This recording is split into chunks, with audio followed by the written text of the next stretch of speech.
비무장지대 내에 있는 유엔군 관측소에 침입. 북계군은 유엔군 집차에 총격을 가해 미군 부대 식당을 습격, 20여 명의 사상자를 내게 한 만행.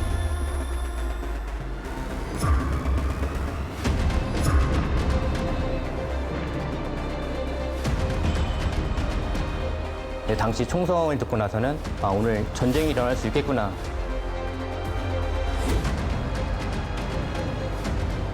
사이렌이 울리면서 실제 상황이라는 동시에 김정은이 우리는 준전시 상태에 돌입하겠다. 이 굉장히 위기 상황이 될 수 있는데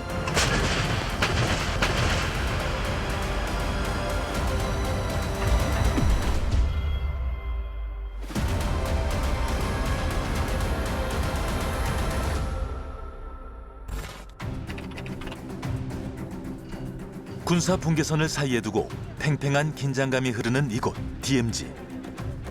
그리고 삼엄한 감시 아래 철통 경계가 이루어지는 공동경비구역 JSA의 흔한 풍경이다. 1953년 동쪽에서 서쪽까지 248km의 군사 분계선이 그어지고 남쪽 북쪽으로 각각 2km의 군사 완충지대로 만들어진 DMZ는 1953년 시작되어 70년이 넘은 지금까지도 고요한 평화와 숨막힐 듯한 긴장감이 공존하고 있다. 긴장감이 있죠. 조용하고 그다음에 남과 북 군인들이 가장 가까이에서 마주하고 있는 곳이 바로 DMZ거든요. 혹시 무슨 일이 있을지 모르기 때문에 딱 긴장 상태에 있는 것이죠. 비무장지대로 명명했지만 언제 어떤 일이 벌어질지 모르는 곳. 그간 DMZ에서는 끊임없이 북한의 도발이 발생했다. 1950년대부터 2022년까지 북한은 1,119건의 국지 도발을 일으켰고 그중 500여 건이 DMZ 인근에서 벌어졌다. 비무장지대 내에 있는 유엔군 관측소에 침입. 돌연 수류탄 공격을 가하는 바람에 유엔군 병사 1명이 죽고 다른 1명이 부상을 입었습니다. 1967년 8월 미군 부대 식당을 습격, 20여 명의 사상자를 내게 한 만행. 비무장지대를 순찰 중이던 미군 차를 공격하는 등 북한군의 기습 공격으로 수십 명의 미군이 다치거나 사망해 DMZ 내에서의 크고 잦은 충돌이 끊이지 않았다.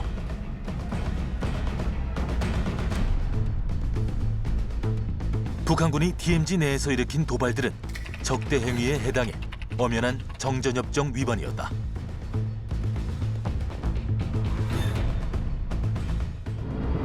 평화의 상징 공동경비구역에서도 북한의 도발은 이어졌다. 패싸움을 일삼거나 차량 습격, 지뢰 매설, 난동, 심지어 살인까지 종류와 횟수도 상당했다.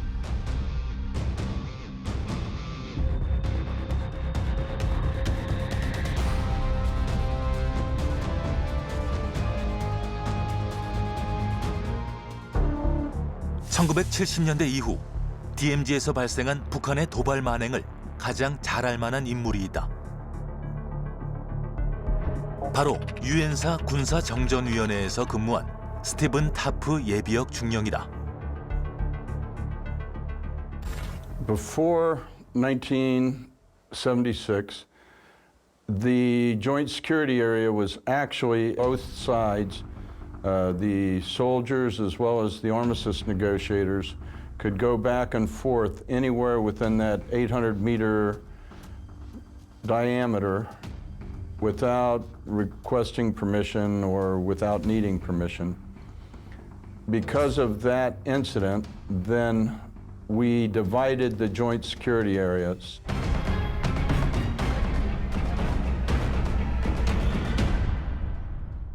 (1976년 8월 18일) 공동경비구역은 물론 한반도가 뒤집히는 북한의 도발 사건이 발생했다.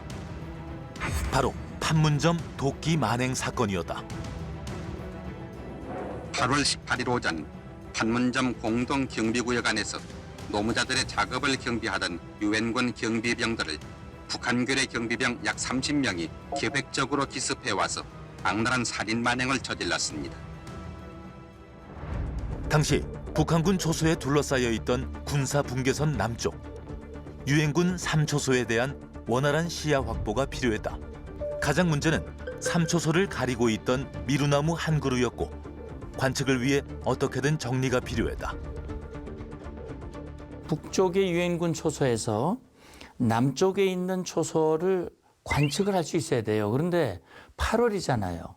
그 미루나무에 가지들이 우거지고 잎이 무성해지니까 관측이 안 되는 거예요. 그러니까 유엔군 측에서 정전협정 절차에 따라서 북한군 공산군 측에다가 우리가 18일 날 이렇게 작업을 하겠다. 가지치기를 좀 할 테니까 그렇게 알아라. 라고 통보를 하고 그리고 이제 미군 장교를 포함해서 한 10여 명이 이제 가지치기를 한 거예요. 미루나무 가지치기 작업을 위해 한국인 노무자 5명과 작업 경비 담당으로 아서 보니파스 대위와 마크 베럿 중위 등 11명의 한미 장병들이 현장으로 향했다. 그런데 이때 갑자기 나타난 북한군 경비병들이 시비를 걸어왔다. 그 중심에는 북한군 중위 박철도 있었다. 바로 한 해 전 유엔 사령부 소속의 핸더슨 소령이 북한군에게 폭행당하는 사건이 발생했다. 이 사건 주동자가 바로 북한군 박철이었다. It was clear that the North Koreans had intended to create an incident of some kind, and the tree cutting was just happened to be the occasion that they could use for that. 사건은 순식간에 일어났다. 북한군 경비병은 도끼를 빼앗아 달려들었고 그들은 결국 돌이킬 수 없는 악행을 저지르고 만다. 갑작스런 북한의 도발에 현장에 있었던 국군, 미군 장교들 모두 큰 부상을 입고 병원으로 이송됐다.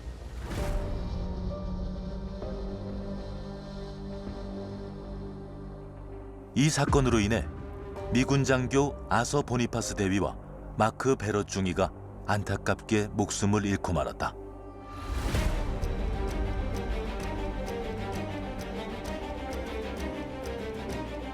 북한군의 광기 어린 도발에 애꿎은 2사람이 희생된 것이다. 북한의 도발로 인해 발생한 2명의 미군 사망 소식에 미국 정부는 매우 분노했다.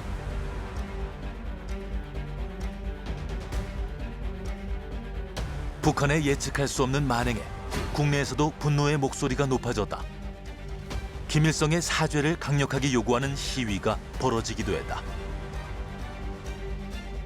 그러나 북한은 판문점 도끼 만행 사건에 대해 오히려 미군이 북한군에게 위해를 가했다며 거짓 기사를 발표했다.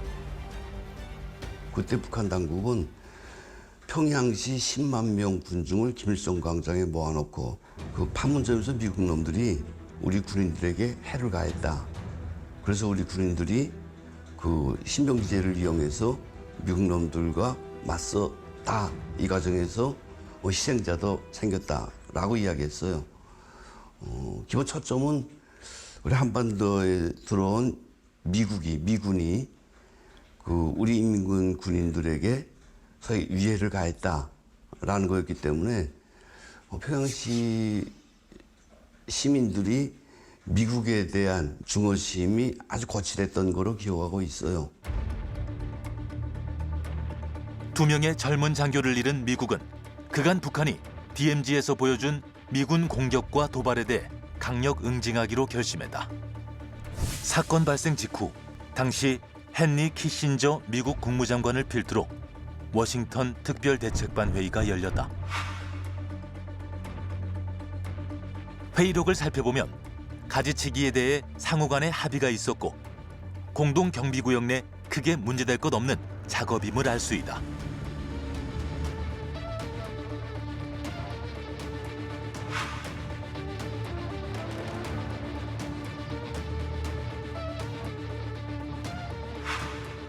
두 명의 미군 사망에 대한 북한의 책임. 정전협정 이후부터 데프콘 4단계 경계태세 발령 중인 것을 준 전시태세인 데프콘 3단계로 격상하자는 논의도 나왔다.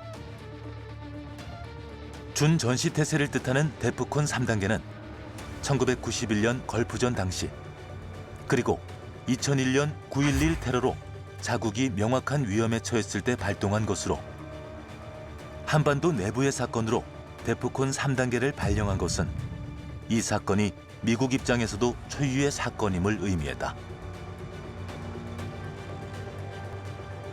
그러나 북한은 여전히 발뺌했고 북한의 추가 도발에 대비해 미국은 발빠르게 군사적 대응 조치를 논의했다.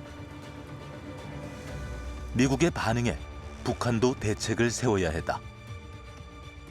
미국과 한국군이 남조선 계래도당이 그 판문점 독기 사건을 기회로 우리나라를 침략하려고 한다. 조선인민군 최고 사령관 동지께서 인민군 전체 부대들과 론홍저위대 붉은 청년건의대 전체 대원들에게 전투 태세에 들어갈 때에 대한 명령을 하달하였다. 북한 또한 준전시태세에 돌입하며 혹시 모를 미국과 한국과의 대결을 준비했다.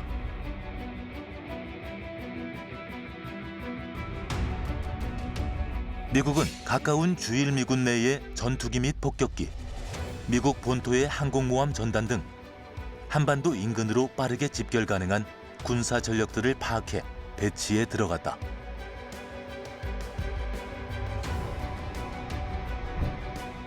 미 해군 7함대를 필두로 한 항공모함 미드웨이 전단, 팬텀 전투기, B-52 폭격기 등 한반도 배치가 확정되었다. 미국 항공모함이 그 동해 가까이까지 들어왔다고, 공해상까지 들어왔었다는 이야기는 뭐 신문과 방송에서 노래처럼 하던 이야기였고요. 저는 그때 당시 평양에서 생활하고 있었는데 사이렌 소리가 울리면 저희 그 폭격에 대비해서 모란봉에 있는 지하 대피소가 있어요. 거기 보면 동네 사람들이 다 가서 이제 하룻밤 자고 나왔던 기억도 있고요. 집마다 이제 까만 천 혹은 이제 종이로 뜰뜰 말아서 그 불빛이 새어나가지 않게 하던 게 있는데 사이렌 소리가 울리면 그걸 치고 저희 불빛이 새어나가나 뭐 그랬던 기억이 납니다.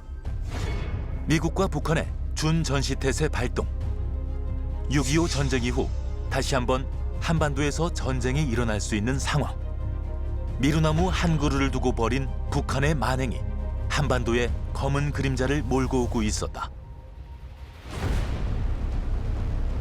미국은 문제의 미루나무를 아예 베어버리기로 결정했다. 미국의 전설적인 거인 나무꾼의 이름을 딴 폴 버니언 작전이 8월 21일에 시행되었다.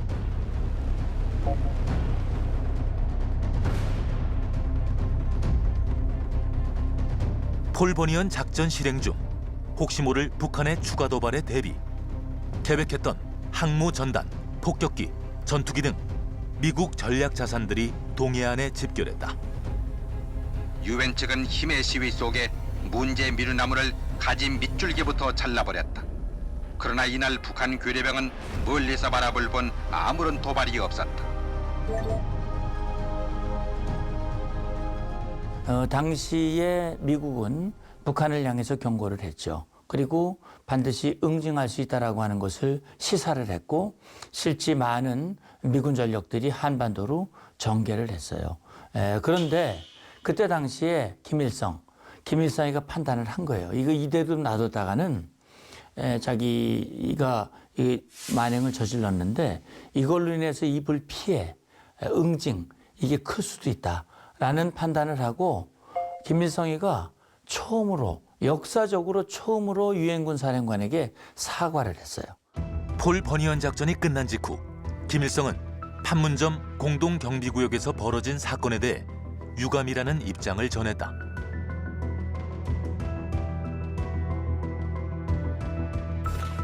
준전시태세 발령이라는 극도의 긴장감 속에서 다행스럽게도 큰 소동 없이 폴 버니언 작전이 마무리됐다.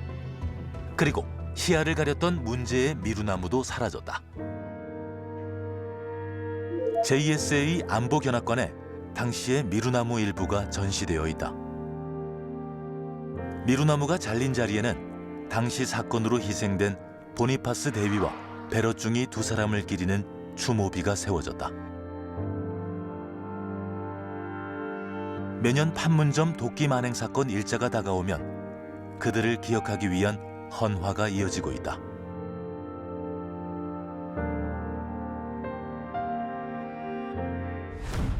또한 판문점에는 과거의 애매한 경계선 대신 콘크리트 경계선으로 한반도 군사 분계선을 표시했다. 과거 자유롭게 오가던 공동경비구역도 남쪽 북쪽을 나눠 분할 경비로 전환됐다. JSA 내 분위기를 완전히 바꿔놓은 판문점 도끼 만행 사건. 이후 이 사건의 배후가 밝혀졌다. One of my mentors at the Military Armistice Commission, an old Korean American gentleman named Jimmy Lee, he had worked there at the Military Armistice Commission from 1966 until he retired in 1994. He believed that Kim Jong-il did this or had directed this attack.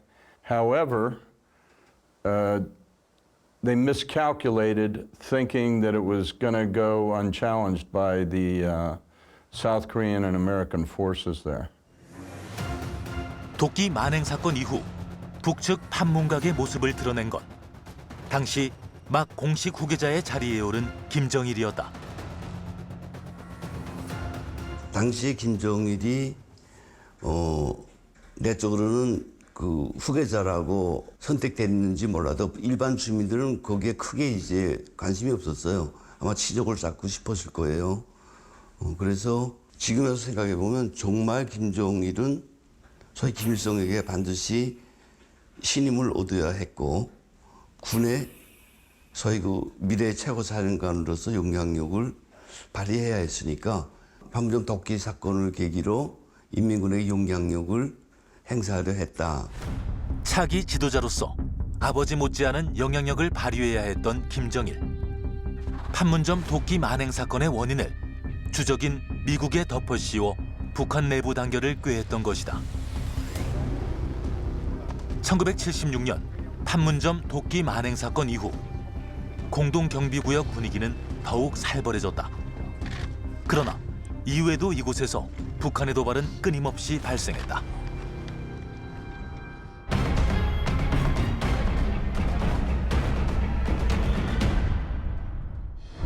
(1984년 11월) 예상치 못한 사건이 판문점에서 발생했다. 바로 소련 관광 안내원 출신 유학생 바실리 마투조크가 갑자기 군사 분계선을 넘어 남쪽으로 넘어온 것이다. He decided one day on a tour to the JSA that he was going to escape and to defect to the west. And so without any warning, he took off and ran towards the UNC lines and with the hope that he would be able to find freedom. The result was that the North Korean guards, armed with heavy weapons, not heavy weapons, with light weapons, chased after him, trying to capture him, or if they couldn't capture him, to kill him, so that his defection would be unsuccessful. 권총 들고 두 명이 그 소련 유학생을 잡으러 왔던 거고 그 뒤로 일개 분대가 자동화기를 들고 넘어온 거예요. AK-47을 들고 일개 분대가 그 중에 한 명이 76년 때 도끼를 휘둘렀던 박철이라는 애가 분대를 끌고 넘어온 거예요. 그러니까 말썽꾼은 또 말썽을 부린 거죠. 소련 청년의 갑작스러운 망명으로 북한군은 중무장을 한 상태로 군사 분계선을 넘었고 곧 총격전이 벌어졌다. 이때 총격전으로 76년 도끼 만행 사건의 주동자 박철을 포함한 북한군 8명의 사상자가 발생했다. 당시 총격전으로 안타까운 사상자도 발생했다. 어모 사격 도중 북한군의 총격으로 우리 군 장명기 상병이 현장에서 전사하고 말았다. 또한 미군 마이클 버고인 일병도 부상을 당했다. 정전협정을 위반하고 총격전을 벌인 북한군 때문에 벌어진 사건이었다. Every year we have a ceremony at the JSA to commemorate Corporal Zhang's loss, and his family comes. And so I've met his parents and his brothers on several occasions. The North Koreans, we can see that they changed their procedure for handling tourists after that. 이후 판문점 내 북한군의 근무에도 변화가 생겼다. 바로 그들의 시선이다. Their guards are not facing towards the south. Their guards are facing towards the tourists to make sure that that kind of incident doesn't happen again.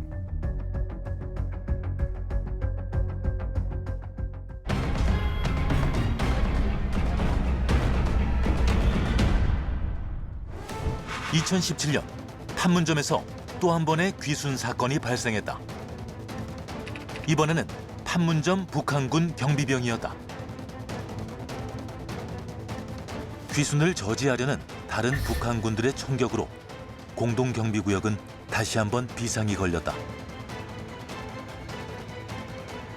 평상시에 이동하는 차량 방향이 아닌 적 초소로 빠르게 진입하는 게 느껴졌고 바로 배수로 쪽으로 바퀴가 빠진 게 식별되었습니다.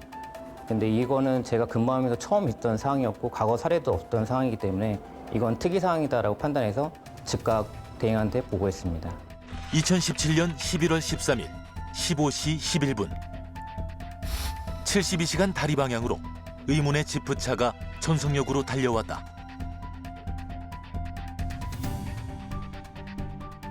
전조등을 켠 채 남측 판문점의 주의를 끌었고 조심스럽게 남측 군사분계선 근처로 다가왔다.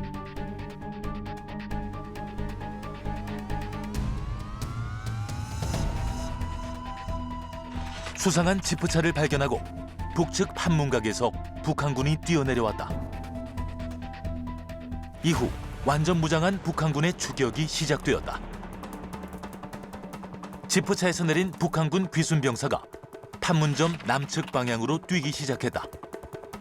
동시에 추격하던 북한군들의 무차별 사격이 시작됐고 약 40여 발의 총성이 판문점에 울려 퍼졌다. 그때 북한군이 때로 몰려 나와가지고 오청성을 향해서 총격을 가했거든요. 이 JSA는 권총, 단발로 사격할 수 있는 권총만 무장할 수 있어요. 이거는 정전협정에 명시가 돼 있는 거예요. 정전협정문 제1조 10항의 내용과 군사정전위원회 회의에서 비준된 합의 내용을 살펴보면 JSA 경비인원은 수동식 소총 한정 또는 권총 한정만 휴대할 수 있다. 그런데 그때 오총성 탈북 귀순 때 우리 남측을 향해서 우리 대한민국 쪽을 향해서 총격 도발을 한 겁니다. 기관총을 무장하는 것 자체도 정전협정 위반이고 우리를 향해서 총격 도발을 한 것도 명백히 정전협정 위반이에요.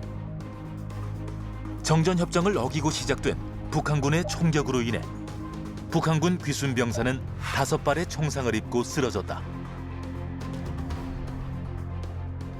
당시 제가 북한군 귀순병사를 TOD로 확인하고 지휘보고를 했을 때 대대님께서는 저희 후배 2명 노영수 상사와 송승현 상사를 데리고 현장에 직접 가셨습니다. 그래서 대대님께서는 사격 준비를 해서 적의 대응을 준비를 했고 노영수 상사랑 송승현 상사는 포복으로 귀순병사까지 접근을 해서 AMB까지 구출한 상태였습니다. 북한군의 총알이 언제 날아들지 모를 긴박한 상황 속에서도 귀순병사를 구해 급히 병원으로 이송했다.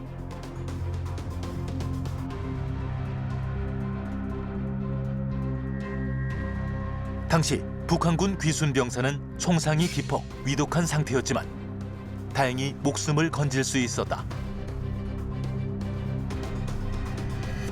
판문점을 넘어 귀순한 북한군 병사의 소식에 많은 사람들이 놀라워했다. 동시에 수술 중 알게 된 기순병사의 영양 상태에 경악을 금치 못했다. 뱃속에서 약 30cm의 회충이 나온 것이다. 저는 외과 의사 생활 시작한 지가 20년이 훨씬 넘는데 이런 거는 정말 교과서적으로나 볼 수 있었고 남한 사람들한테서는 김정일이 정권을 잡은 후 1순위 과업으로 내세운 선군 정치. 군대의 지원을 아끼지 않고 투자해 국방력을 키우겠다는 그의 야심찬 포부와 달리 영양실조와 회충만이 가득한 북한군의 민낯을 보여주고야 말았다. 북한 병사의 귀순을 막지 못한 북한 당국은 곧장 72시간 다리를 폐쇄하고 당시 공동경비구역 북측 지휘관 및 그 휘하의 병사들 책임을 묻기 위해 교체를 단행했다. 40명 가까이 되는 북한군 경비병이 모두 교체된 것이다. 유엔군 사령부에서는 이 사건으로 인해 정전협정을 위반한 북한에 경고 조치를 취했다. The key findings of the Special Investigation Team are that the KPA violated the Armistice Agreement by 1. firing weapons across the MDL, and 2. by actually crossing the MDL temporarily.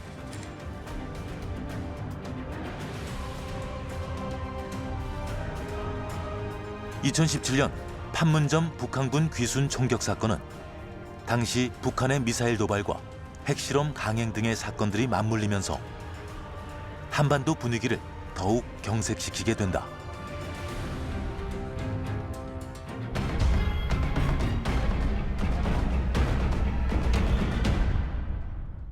(2015년) DMZ 서부전선 GP 부근에서 북한은 또다시 정전협정을 위반하며 도발을 자행했다. 바로 전국민적 공분을 샀던 목함줄의 도발이었다. 2015년 8월 4일 이른 아침, 여느 때와 마찬가지로 작전을 수행하던 제1보병사단 예하 수색대 대원들, 여기에 김정원 하사와 하재헌 하사도 있었다. 수색작전을 위해 평소 지나다니던 추진 철책 통문을 열고 넘어가던 그 순간, 하재헌 하사가 중상을 입고 연이어 김정원 하사가 중상을 입었다. 전혀 생각지도 못한 도발이었다.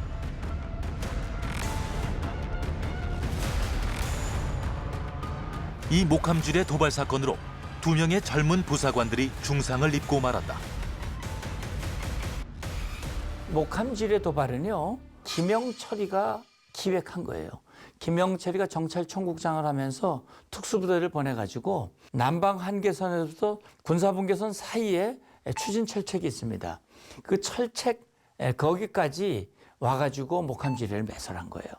그러니까 우리가 수색작전을 할 때 그 통문, 다시 말하면 추진 철책을 열고 그 일대까지 이제 수색 정찰하는데 거기에 군사분계선 넘어와가지고 거기다가 매설을 한 거예요. 지금으로부터 9년 전, 전 국민이 경악한 사건의 피해자였던 하재헌 하사는 현재 군을 전역하고 새로운 길을 가고 있지만 지금도 그날의 일을 똑똑히 기억하고 있다.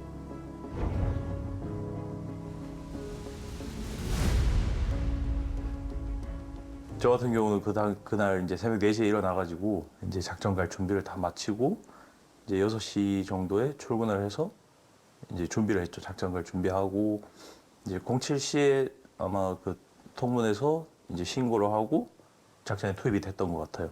사건 당일 오전 7시 28분, 수색작전 병력 8명이 현장에 도착하고 이후 선두대원인 김정원 하사가 통문을 통과했다. 제가 부팀장으로서 선두에 서거든요.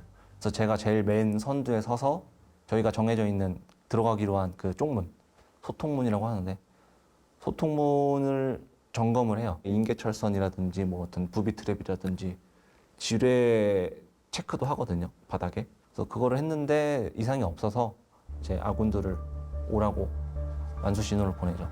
그리고 제가 들어가고 하재헌이가 뒤에서 따라 들어왔는데 폭음이 들려서 뒤를 돌아봤더니 자욱한 먼지구름, 안개처럼 보이지 않게 껴 있었고요.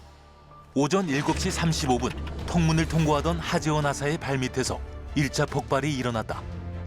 지뢰를 밟고 나서는 이제 진짜 잠깐 몇 초 정도 의식이 없었던 것 같아요. 그리고 이제 정신을 차리고 이제 뭐 눈앞에도 뽀얗고 막 뭐 삐 소리도 나고 막 다리도 아프고 막 그랬던 상황들은 이제 다 세부적으로 기억이 나죠.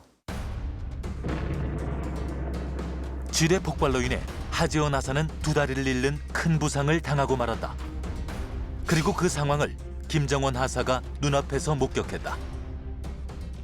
제가 그 길로 뛰어 들어갔어요. 뛰어 들어갔더니 하지연이가 인형철조망에 이제 거꾸로 매달려서 살점과 군복 가지들이 이제 휘말려갖고 나올 수가 없는 상황. 머리는 아래쪽을 향해 있고 이미 두 다리는 없어진 상태고요. 거꾸로 물구나무가 선 상태라서 그거를 빨리 수습을 해야겠다고 생각을 해서 주임원사님이 이제대에서 오셔가지고 팀장님이 전방 경계를 하는 와중에 주임원사님이 상체를 들고 제가 하체 두 무릎을 들고 나갔죠. 나가는 와중에 주임원사님이 나가시고 그리고 제가 하지연을 들고 소통문을 나가면서 다리를 딛는 순간 제가 터진 거예요. 오전 7시 40분 하재원 하사를 부축해 나오던 그 순간 2차 폭발이 일어났다. 그러니까 바닥에 그 문지방 기준으로 북쪽에 목함질에 두 발이 설치돼 있고 나란히 그리고 바닥 안에도 이제 철조망이 있을 텐데 그거를 잘라서 굴을 파갖고 잘라서 남쪽에 하나를 밀어넣고 흙으로 덮은 거였어요. 제가 그걸 밟은 거죠. 2차 폭발로 오른쪽 발목을 크게 다친 김정원 하사. 그 역시 씻을 수 없는 상처를 입었다. 딱 그 다리를 봤을 때 막 패닉이 오거나 그러진 않았어요. 지금도 그게 어떻게 가능한지 모르겠는데 굉장히 더 침착해졌어요. K3 사수 고지 점령해서 전방 경계하고 있고 무전 계속하고 있고 후방에서 우리 제대 기준으로 항상 훈련했듯이 다 경계를 하고 있는 거를 제가 보니까 일단 그거부터가 안심이 됐어요. 우리 팀원들이 잘 해주고 있구나. 그럼 나도 더 열심히 패닉에 빠지지 않고 도와줘야겠다. 책임감. 그런 것 때문에도 침착했던 것 같아요. 부상 정도가 심각했던 두 사람은 곧바로 병원으로 이송됐다. 다행히 밝은 표정으로 수술과 재활 치료를 받으며 회복해 나갔다. 저는 이제 제가 당사자다 보니까 그 현장에서도 좀 느꼈었던 것 같아요. 이거 북한 애들이 심어놓은 지뢰다. 이제 저희가 가는 작전 지역이 고지대다 보니까 뭐 유실될 일도 없고 그런 걸 이제 더더욱 알기 때문에 아마 이거는 북한 짓이다라고 무조건 생각을 했었죠. 사건이 벌어지고 난 후 한미 합동조사단이 꾸려졌다. 사건의 원인을 철저하게 파헤쳤고 그 결과 북한군이 군사 분계선을 넘어와 심어놓은 목함지뢰가 폭발한 것으로 밝혀졌다. 먼저 용수철은 북한군 목함지뢰의 용수철과 강선, 직경, 무게면에서 정확하게 일치했습니다. 공인은 북한군 목함지뢰 공이 상단에 이와 같이 고리가 끼워져 있습니다. 근데 발견된 것은 고리가 없었습니다. 이것은 당시에 폭발력에 의해서 고리가 떨어져 나간 것으로 추정됩니다. 우리 군은 수차례 경고한 대로 북한이 자신들의 도발에 응당하는 혹독한 대가를 치르게 할 것이다. 낱낱이 밝혀진 북한의 목함지뢰 도발 만에 과연 북한의 반응은 어땠을까? 우리 군대가 그 어떤 군사적 목적을 필요로 했다면 막강한 화력수단을 이용하였지 세 발의 지뢰 따위나 주물러 댔겠는가? 역시나 북한은 자신들의 도발 행위를 인정하지 않았고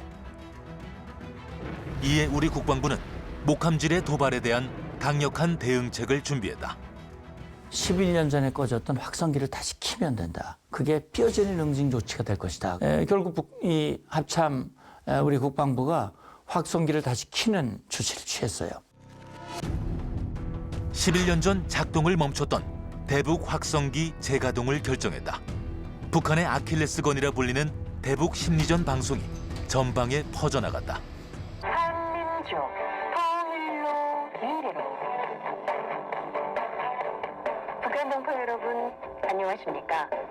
통일 한민족의 희망찬 미래를 그려나가는 한민족 통일로 미래로의 남미영입니다. 그런데 8월 15일 날 북한이 당장 끄라고 요구를 했어요.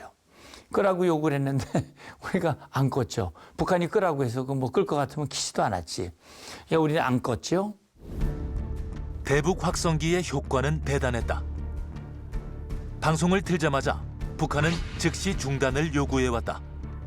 과연 대북 심리전 방송이 북한에 미치는 영향은 어느 정도일까? 듣는 사람들에게 주는 영향은 끔찍하죠. 철책선에 있던 군인들의 이야기를 듣다 보면 확성기에서 한국 노래가 안 나오면 잠이 안 온대요. 그 정도로 계속 귀에 익은 노래가 또 마음에 와닿는 노래가 계속 들리니까 그만큼 철책선에 있는 사람들의 정신을 빼앗아간다는 거죠, 확성기가. 대북 확성기의 영향력을 누구보다 잘 알고 있던 북한. 두 손 놓고 지켜볼 수만은 없었다. 오랜 시간 세뇌 교육을 통해 체제의 정통성을 유지해온 북한. 그렇기에 대북 방송 그 자체로 인해 공든탑이 무너질 위험이 다분했다. 모든 심리전 수단들을 전면적으로 철거하지 않는다면 그 즉시 강력한 군사적 행동으로 넘어가게 된다는 최후 통첩을 들이댄 바 있습니다. 대북 확성기로 인한 북한군 내 동요가 두려웠던 김정은은 목함질의 도발 사건 발생 보름 만에 또 한 번의 군사 도발을 자행했다. 2015년 8월 20일 대북 확성기 방향으로 북한군의 포격 도발이 시작됐다.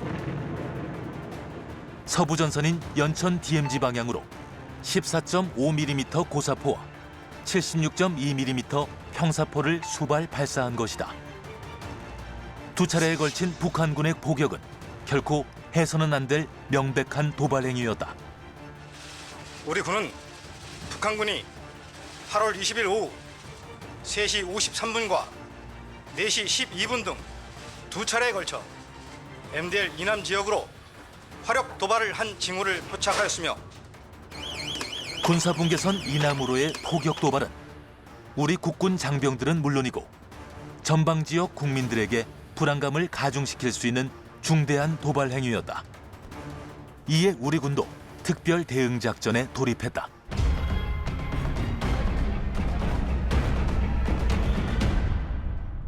(820) 때 그때 당시 즉각대기 임무 수행을 하고 있던 중에 사이렌과 함께 대대 방송이 울렸습니다.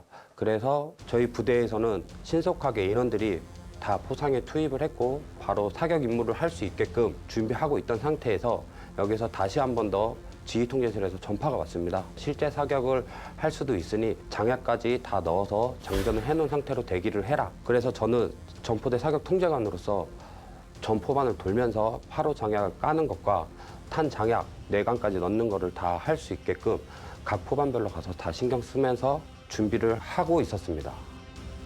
북한의 무력 도발에 결코 좌시할 수 없는 상황. 우리 군은 북한의 추가 도발 의지 분쇄라는 목표를 위해 전 포병 전력이 발사 준비를 완료하고 있었다. 김정은이 자 48시간 이내에 확성기를 꺼라. 48시간 이내에 끄지 않으면 우리는 준전시 상태에 돌입하겠다. 그래가지고 전방에 있는 포병들을 전방으로 추진 배치하고 그다음에 수십 척의 그 잠수함이 사라졌어요. 그러니까 우리 정부 당국에서 그걸 다 포착을 했어요. 굉장히 위기 상황이 될 수 있는데 우리 군은 155mm 포탄 29발을 경고성 대응 차원에서 적 GP 부근으로 발사했다.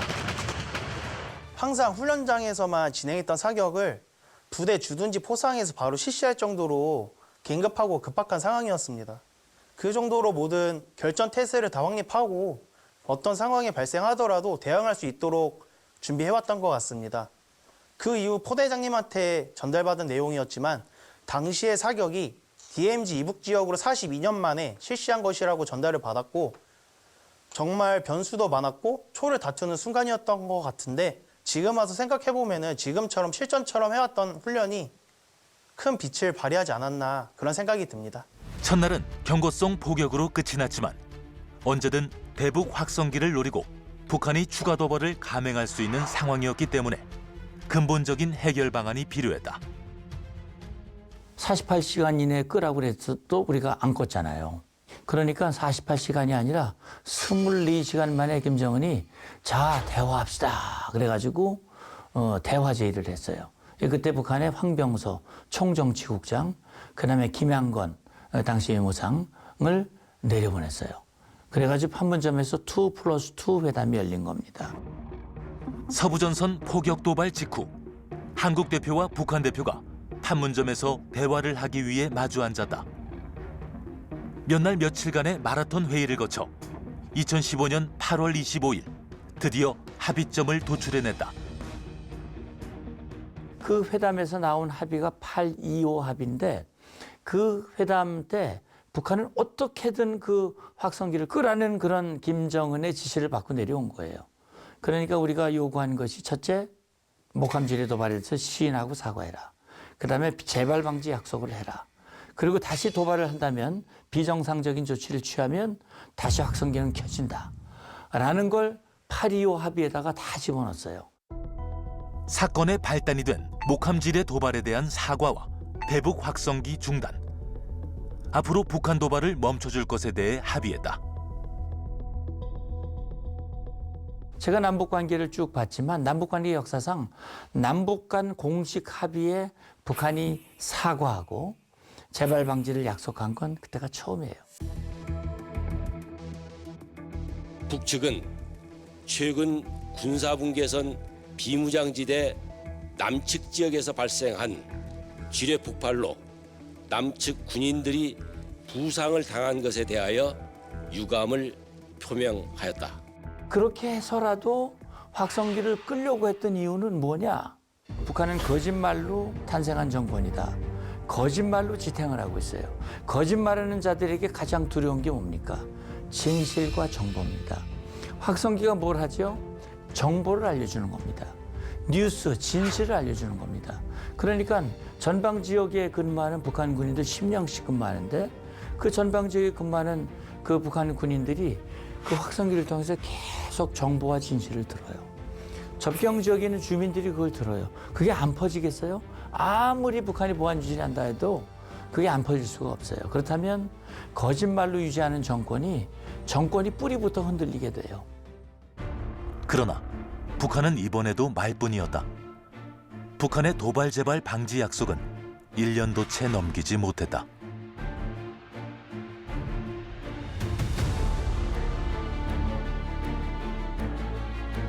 (2016년 1월) 북한은 풍계리에서 4차 핵실험을 실시했다. 이에 우리 군은 대북 확성기를 재개했다. 2월에는 동창리에서 장거리 탄도미사일 광명성 4호를 발사했다. 당시 서해 NLL 상공을 통과하면서 대청도와 백령도에 공습 경보까지 발령됐었다. 특히 2016년에는 미사일 발사 도발만 총 23차례나 발생했는데 2015년 8.25 합의가 무색해질 정도의 무력 도발이었고 그렇게 남북 관계는 다시금 얼어붙었다. 그리고 급기야 2023년 북남 관계는 더 이상 동족 관계, 동질 관계가 아닌 적대적인 두 국가 관계, 전쟁 중에 있는 두 교전국 관계로 완전히 고착되었습니다. 이것이 오늘 북과 남의 관계를 보여주는 현 주소라고 할 수 있습니다. 최근 이어지고 있는 북한발 오물풍선 테러 도발은 지역을 가리지 않고 한반도 전체에서 목격되고 있다.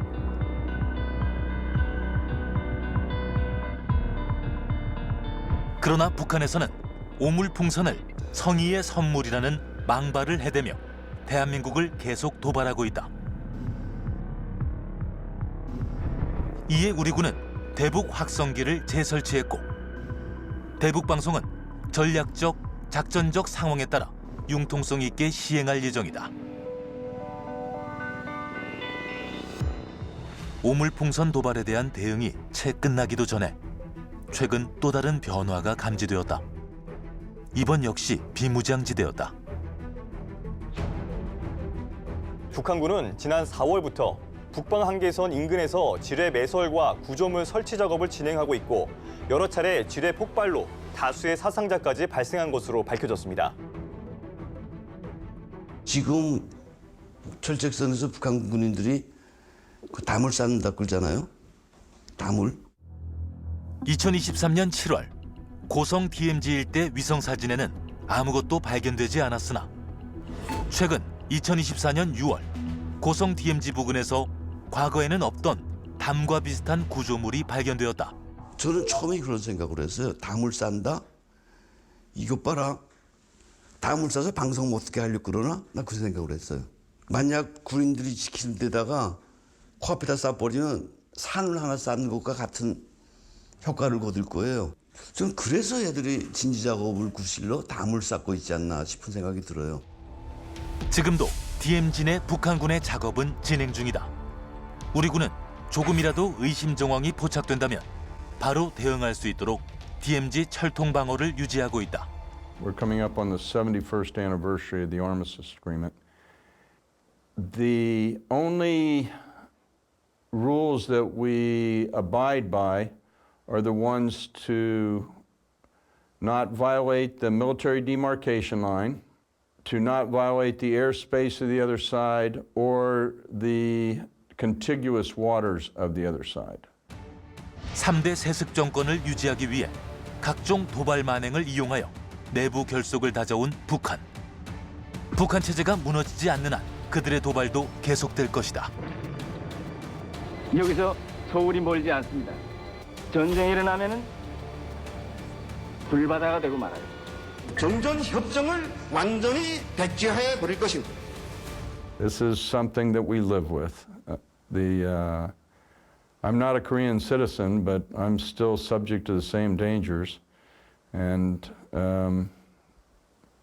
it's not going to change until North Korea changes.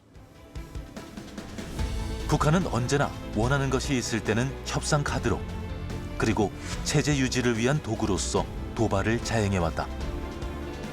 엄청난 피해가 발생했음에도 거짓 대응으로 일관했고 지키지 않을 약속으로 세상을 현혹시키고 있다. 평화의 상징이자 상호 합의하에 완충지대로 설정한 비무장지대 DMZ.